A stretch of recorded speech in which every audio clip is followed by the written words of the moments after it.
Bom dia a todos, sejam todos bem-vindos a mais uma apresentação de resultados do Grupo CPFL Energia. Falaremos hoje do Welcome, resultado do segundo welcome trimestre everyone. do ano de 2025. Sou Carlos Serino, diretor de Relações com Investidores do Grupo CPFL, e hoje vou conduzir a dinâmica do nosso evento. Conosco hoje estão Gustavo Estrella, nosso CEO, Miss Kedi, nosso CFO, bem como demais executivos da companhia. Toda apresentação será realizada em português, com interpretação para o inglês. Para isso, basta clicar no botão Interpretation, que aparece na parte inferior da barra de ferramentas da plataforma. Para quem quiser ver a apresentação em inglês, a mesma também se encontra no site de RI da CPFL Energia. Gostaria também de informar a todos os participantes que, ao final do evento da empresa, daremos início à sessão de perguntas e respostas. Todas as perguntas serão feitas ao vivo e, para solicitá-las, basta clicar no botão Raise Hands, levantar a mão, também na parte inferior da plataforma. Lembro que toda a apresentação do evento está sendo gravada. Passo a palavra, então, ao Gustavo Estrella para darmos início à nossa apresentação de resultados.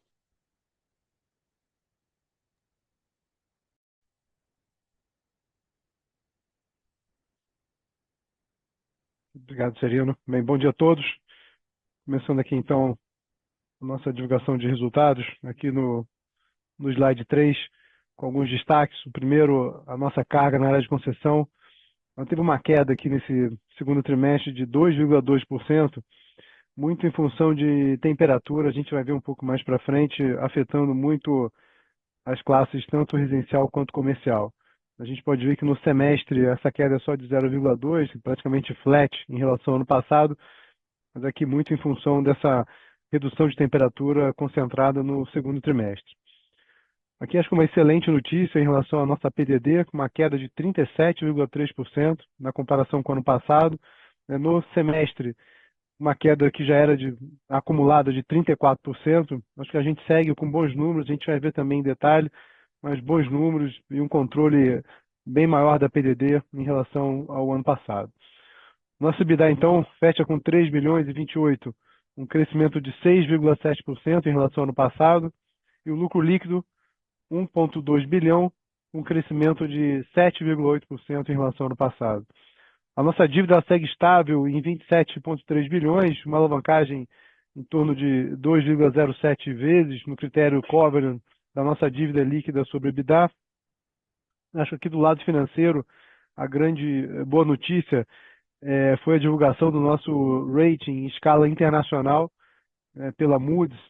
A CPFL conseguiu a classificação B+A2, que equivale a uma escala BBB flat, basicamente 2 notches acima do rating corporativo.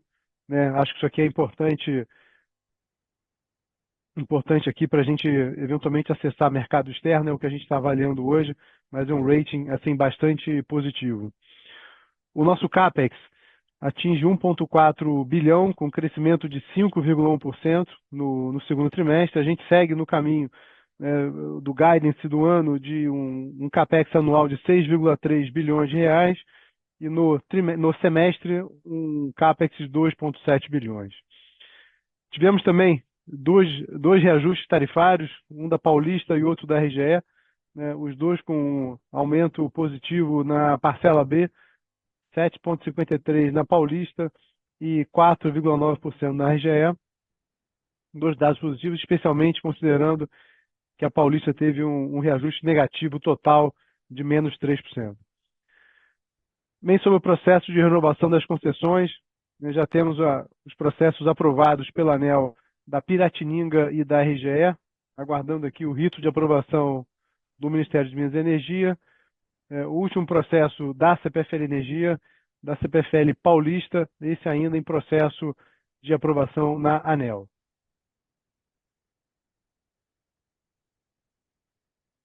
Passando aqui para o próximo slide, então, sobre as vendas de energia, como eu falei, aqui uma queda de 1,6% nesse segundo trimestre, muito concentrado nas classes residencial e comercial, uma queda de 4,8% e de 4,2%. A gente pode ver no canto inferior direito do slide quedas de temperatura concentradas no estado de São Paulo, uma queda de 2,1% na comparação com 2024 e de 0,9 no Rio Grande do Sul na comparação também com 2024. Então, acho que muito concentrado pelo efeito temperatura, a gente segue com um efeito médio de GD de praticamente 2% no mercado como um todo, né? Também muito concentrado nas classes residencial e comercial. E a indústria, ela segue estável, com crescimento próximo de 2%. A gente tem destaque aqui para o segmento de alimentos, né, que é o principal segmento dentro do nosso mercado industrial, com um crescimento de 5%. No próximo slide, as vendas no primeiro semestre de 2025, a gente vê que o mercado flat em relação a 2024. A gente já tem aqui algum reflexo nas classes residencial e comercial, também em função de temperatura, menos do que no segundo trimestre, mas que trouxe o mercado para baixo, compensando o crescimento das classes industrial, principalmente, e da classe rural e outros também.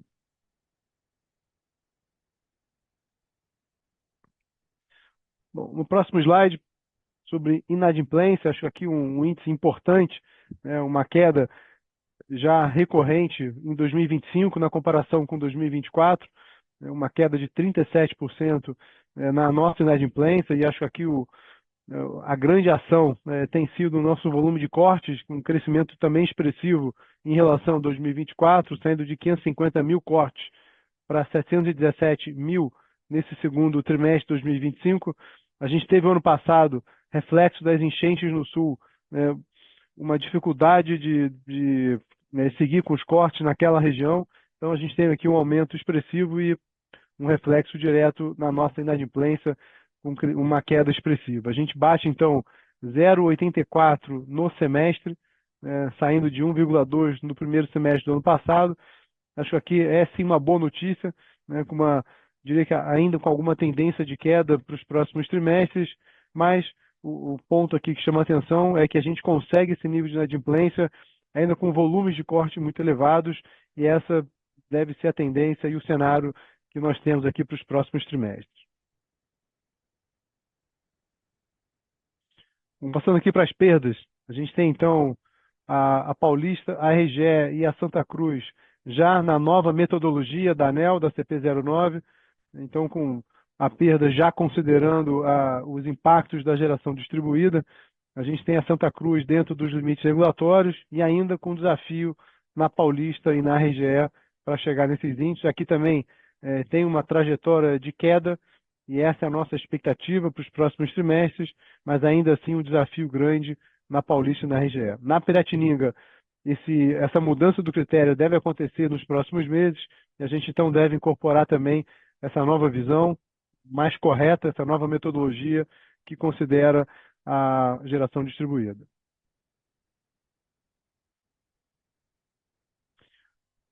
Passando aqui para a performance das nossas hidráulicas, acho que o primeiro é o PLD, né, com crescimento expressivo em relação ao ano passado, aqui muito fruto da hidrologia, né, pior esse ano do que o ano passado, então a gente bate o PLD no segundo trimestre com R$ 216, né, bem acima do piso que estava o ano passado, de novo muito fruto dessa hidrologia. O GCF, ele sai de 89% para 101%, então a gente passa a ter um maior espaço de geração hidráulica. Isso tem muita correlação também com o cenário de curtailment que a gente vive hoje, de corte de geração renovável, faz com que a gente tenha mais geração vindo de usinas hidrelétricas. No próximo slide, no slide 9, sobre a performance eólica, então a gente tem um aumento de 11% da nossa geração líquida. Aqui tem um efeito muito positivo, de uma melhor performance de ventos na comparação com o ano passado, parcialmente compensada com o efeito do curtailment. Como a gente pode ver aqui, no canto inferior esquerdo do slide, o curtailment tem um aumento expressivo em relação ao ano passado. A gente teve um impacto no semestre acumulado de 8,6%. Nesse ano, esse volume aumenta para 20,9%. Então, o curtailment segue como sendo um ponto assim, de muita preocupação, né? Lembrando que O grande impacto vem agora no segundo semestre, né, pela temporada de ventos, e a gente segue com um desafio, diria, setorial para endereçar o tema do curtailment. Ele segue crescendo e impactando ainda mais os resultados das geradoras de renováveis, CPFL incluída. Eu passo então a palavra para a Kedi para falar dos resultados financeiros.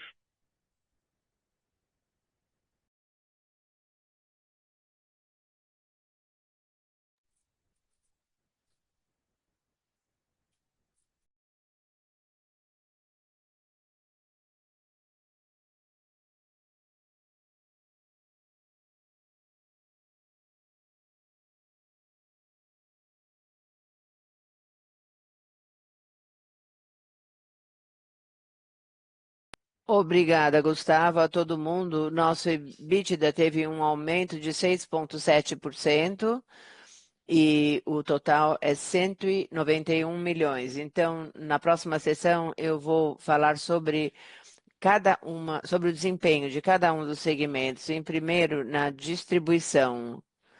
O EBITDA alcançou 2,1 bilhões, com um crescimento de 22,2%, a quantia de 376 milhões, eh, explicada pelo, pela concessão financeira por causa do IPCA alto e também uma base de ativos mais alto. No ano passado, nós tivemos o impacto negativo das enchentes no Rio Grande do Sul, que reduziram a base de comparativa em 97 milhões. No ADA, como nós explicamos antes, nós estamos fazendo um trabalho e nós tivemos um desempenho melhor de 37 milhões. E nós também tivemos um ganho no PMSO por causa da inflação que está mais alta. Agora vamos falar sobre geração. A EBITDA alcançou 806 milhões, com um decréscimo de 5,9, ou seja, 50 milhões. Tem vários motivos que impactaram nesse resultado. O primeiro é o efeito da venda do IPASA. Foi 153 milhões que nós recebemos da venda, a quantia, na verdade, de 60 milhões. E o segundo problema é por causa do término do contrato, o Padela e também a Ibasa. Então, a quantia total foi 67 milhões. E o último é o impacto positivo de 78 milhões, que foi favorecido pelo ajuste da inflação.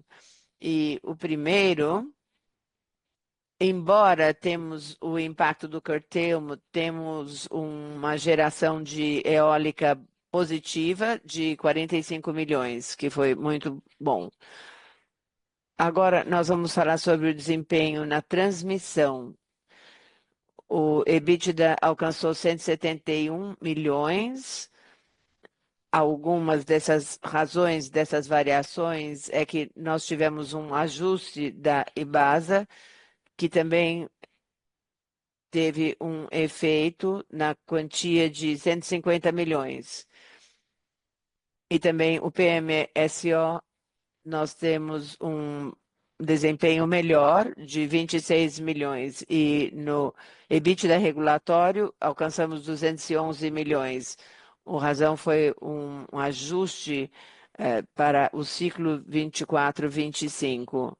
Então, nos serviços comerciais e em outras sessões, nós tivemos um EBITDA de. Nós tivemos um valor negativo de 72 milhões por causa da margem menor nos negócios e um decréscimo de 10 milhões em segmentos de serviços. Então, foi uma diminuição de margem no segmento de serviços. Agora vamos para o próximo slide. Nós falamos sobre a renda líquida 7,8 milhões, com um aumento de 7,8% ou 85 milhões. Além disso, dessa variação, o resultado financeiro foi menos 49 milhões se a gente comparar com o mesmo trimestre de 2024.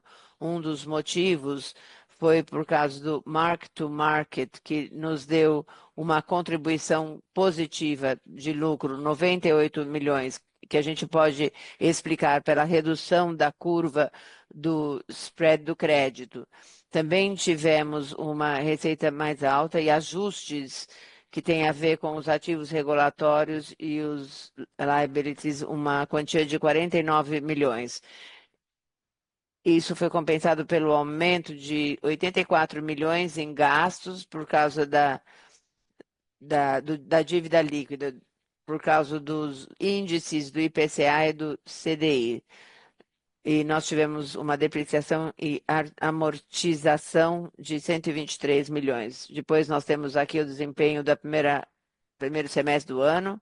O EBITDA total alcançou 6,9 bilhões, com um aumento de 2,6%, principalmente por causa da contribuição do segmento de distribuição, também incluindo um ADA favorável, a parcela B e o ativo financeiro de concessão mais alto. No segmento da geração, nós tivemos uma redução de 8,3% no impacto por causa de eventos extraordinários e também o curtailment, que alcançou 131 milhões no primeiro semestre de 25.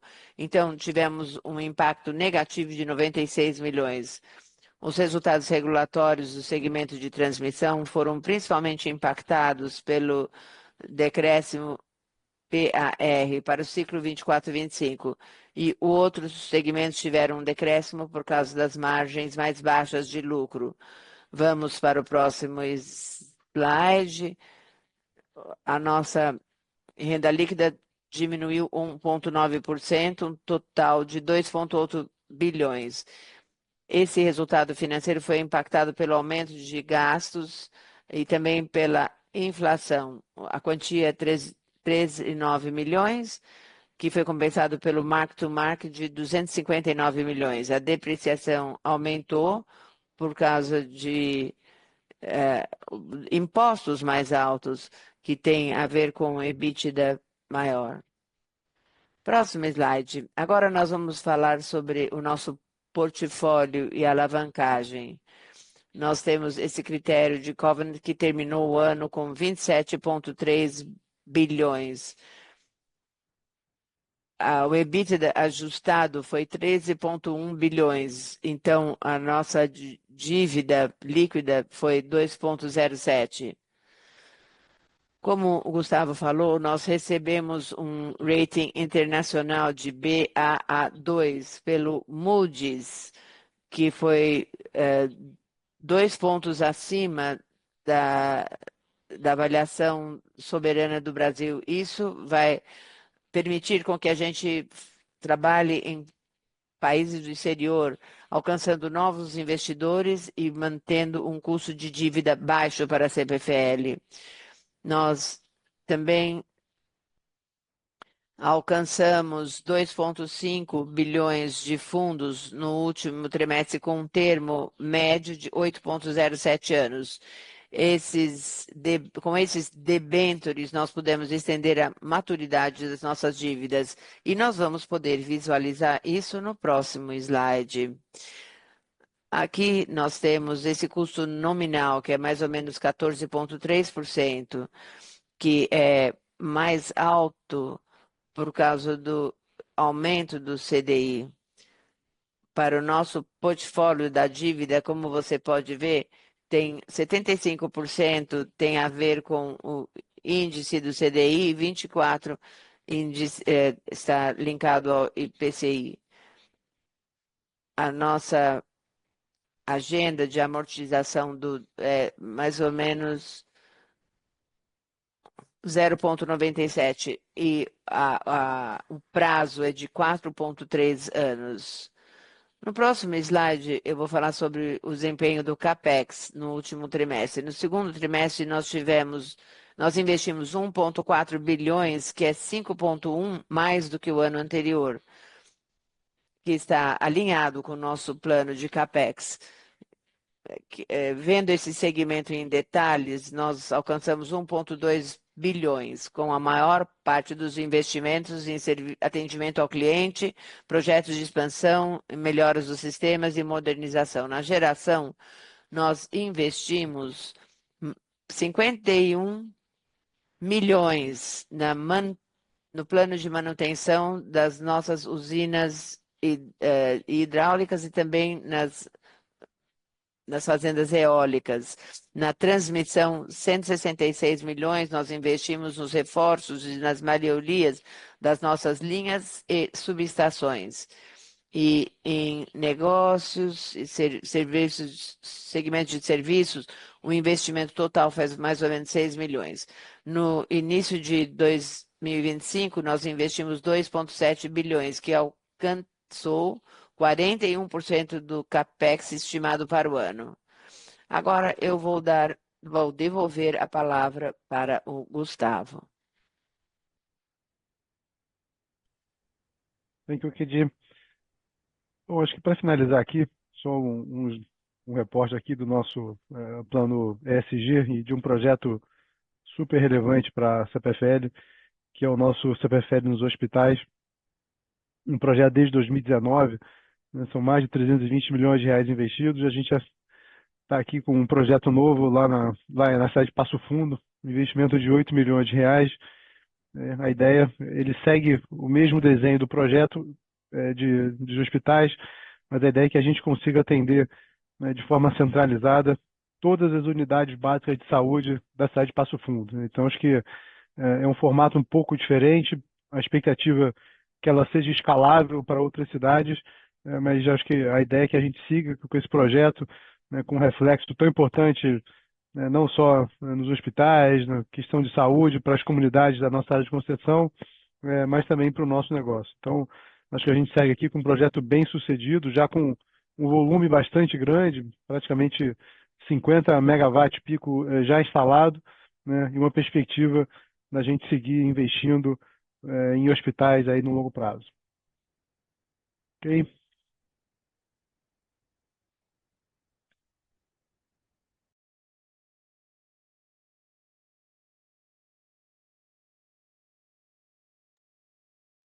Ok, obrigado, Gustavo. Obrigado, Kedi, pela apresentação. Bom, pessoal, agora a gente abre então a sessão de perguntas e respostas, seguindo a ordem em que elas forem solicitadas. Só reforçando, né? As perguntas serão feitas ao vivo. Para solicitá-las, basta clicar no botão Raise Hands aí na parte de baixo da plataforma. A gente já vai começar aqui numa primeira pergunta. A primeira pergunta vem do André Sampaio, do Santander. Bom dia, André. Muito obrigado aí pela sua participação. Pode seguir com a sua pergunta. Bom dia, pessoal. Eu tenho duas perguntas aqui. A primeira, eu queria ouvir um pouquinho sobre a discussão do STF da tese do século, né? Eu ouvi um pouquinho, primeiro, qual foi a interpretação de vocês exata do que foi decidido e se existe alguma expectativa em relação a alguma mudança daqui para frente na decisão, né? Acho que o grande dúvida que surgiu aqui no mercado é em relação a você poder ou não receber, caso você já tenha devolvido os montantes para o consumidor. Acho que isso gerou bastante dúvida aqui se isso faz sentido ou não. E a segunda pergunta que eu queria ouvir de vocês é em relação, ao self-dealing, se vocês têm alguma atualização tanto do processo que está em vista na ANEEL, quanto sobre trânsito em julgado de Piratininga. Obrigado.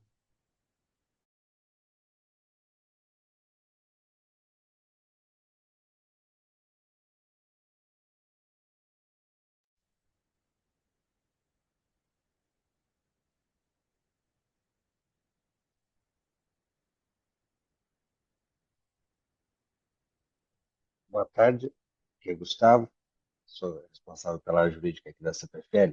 Sobre a questão do julgamento do PIS e COFINS do Supremo Tribunal Federal, mas, obviamente, para ter uma clareza do que foi decidido, dos detalhes do que foi decidido, a gente vai precisar do acordo. O próximo passo, após a sessão de julgamento que aconteceu, aprovação do acórdão, o acórdão vai ser feito, nós vamos ler o acórdão, então vamos ter oportunidade, inclusive, de esclarecimento sobre todos os detalhes que a gente entenda devido. Então, basicamente, acho que ainda é cedo para a gente poder fechar entendimentos, ter conclusões definitivas sobre a sessão da semana passada. Com relação a self-dealing, quer dizer, após a decisão da Anatel alguns meses atrás, nós colocamos em forma de proposta de acordo os nossos valores dentro da ANEEL. Então, basicamente, hoje a ANEEL está numa fase de avaliar a nossa proposta de acordo. Obviamente, eles podem, dentro de um rito de acordo, avaliar se eles concordam ou não com, basicamente, avançar no pagamento do self-dealing da forma como está. Isso, basicamente, está em fase de avaliação dentro da ANEEL. Acredito que talvez até o mês de setembro seja concluída essa avaliação. Gustavo, se eu puder só fazer um follow-up aqui, quando você diz de proposta de acordo, você diz a proposta de parcelamento, é isso? Exato, quer dizer, nós colocamos lá os valores basicamente atualizados, né? Basicamente, a partir dos índices foram apurados pela AGU, e basicamente colocamos aí uma forma de parcelamento. Basicamente, obviamente, agora é a avaliação deles, como é que eles vão querer lidar com isso aí, né? Obviamente, caso não haja possibilidade de acordo, vai seguir a execução na justiça. Perfeito, obrigado, Gustavo.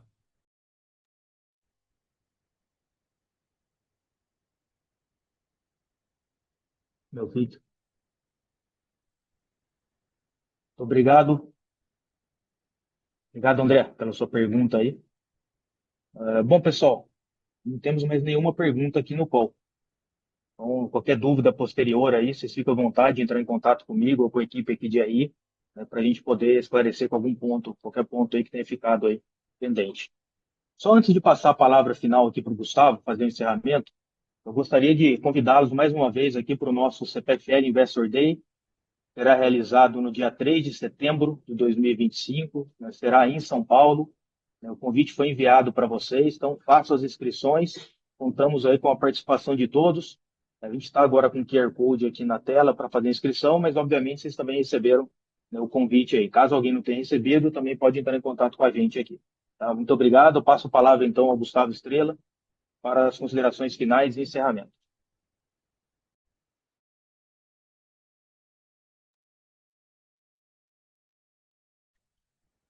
Ok, bom, agradeço então a participação no nosso call de resultados. Acho que, como a gente pôde ver aqui, é um resultado robusto e estável, que é um pouco a nossa perspectiva olhando aqui para os próximos meses. Talvez dois pontos aqui para chamar a atenção. O primeiro é a expectativa de finalização do processo de renovação das concessões aqui nos próximos meses.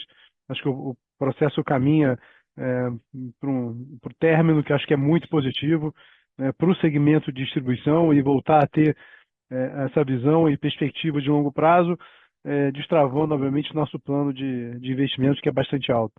E o segundo tema, que eu acho que é talvez o grande tema do setor hoje, que é o tema do curtailment.